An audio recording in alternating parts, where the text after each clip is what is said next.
Welcome, in front of me I have INFINIX Watch 1 and I'm gonna show you how to unpair this watch from the Android phone.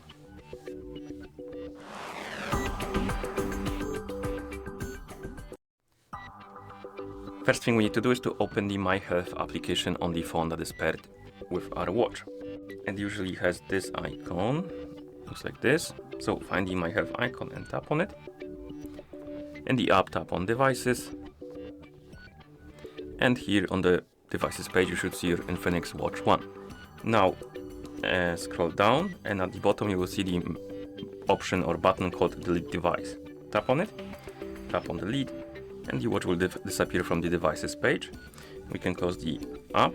Now we can open the Bluetooth settings on our phone to just check if the watch is still there. So tap on Settings, tap on Bluetooth, and it's not here, so we can close the settings. But if it was here, you could always tap on the settings or info icon next to it and then tap on Forget or Remove to disconnect it completely, and then you can close the settings. And that's how you unpair this watch from the Android phone. Thank you for watching. If you found this video helpful, please consider subscribing to our channel and leaving a like on the video.